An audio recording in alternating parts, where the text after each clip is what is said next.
table brings together a diverse group of people, each with very different life experiences, to share a dinner and to discuss one subject. Someone who started life as a refugee, an author, a craftsman mechanic next to a governor. Everyone is equal around table. Tonight, a word that seems lost in America: civility. So one of the questions to get us started this evening was, have you ever experienced civility that changed the course of your life? Jim, you're increasingly uncivil towards me. I'm not going to change tonight. Yeah. I'm from southern Idaho, pretty rural area. My wife is from the Bay Area in California. We met at Willamette University in Salem.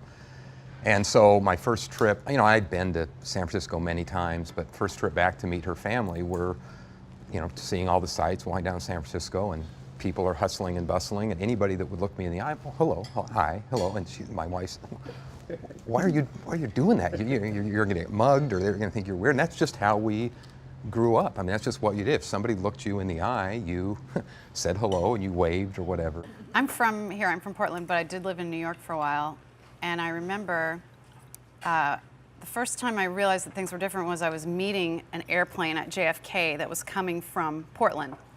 And I'd been in New York for a while, and I was standing there in the bathroom with my friend who had just gotten off the plane, and everyone coming out of the bathroom stall was smiling at me in this way that I thought, what is going on? Do I have food in my teeth? Is there something weird about me? And I was really self-conscious, and suddenly I realized, oh, right, that's what people do in Portland. They do a little smile when you come out of the bathroom. They don't do that in New York, therefore I thought there's something really weird going on here.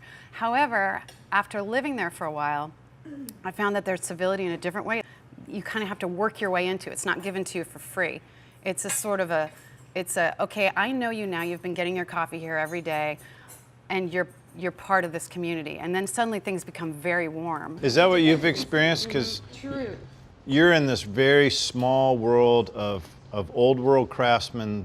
There's a lot of people that have earned what they know the hard way, and they definitely don't want to just hand it over. And people spend a lot of time building craft, building what they do, and if you're just a young kid that wants to learn, it's tough to just show up and say, hey, I want to learn how to do this. You should maybe pay me while I'm doing it too. And it's definitely a tough world to break into. Daniel, you've come up through a set of circumstances that most at this table could never fully appreciate. Well, I was born in a refugee camp, and my father grew up during colonial time, and he was imprisoned because he was trying to empower folks in a refugee camp. So when he was given the opportunity to leave, he said, I want to go to the U.S. because I want my kids to get the best education. So we end up in Oregon. Now, most Angolans who show up in the U.S. are either in Virginia, Philadelphia, Washington, D.C., Houston, where the oil is. We have plenty of oil. Because of the trauma that my father experienced at the hands of the Cubans, he looked at the globe and he saw Cuba. He saw Cuba down by Florida. And he said, I am moving as far away as possible. Now, when I look back at what happened to my father and the ordeal that we experienced and the suffering that we experienced, most folks will sit here and say, forget Angola, forget what they did to us. We're here, we're comfortable. But what we've done over the past few years is we've built a clinic with every paycheck will take $100, $300. So after 8 years, our clinic is up and it will be running in the next couple of weeks. There was nothing kind or civil that was done to me and my family. But I've learned from my father that forgiveness is so important, regardless of what has happened to you. So that, to me, is what civility is, and being able to get past whatever may have happened to you and give back.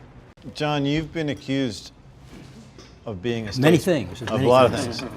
You've been accused of being a statesman. and you have a reputation for the most disagreeable people coming to you and being civil back. How did you learn that?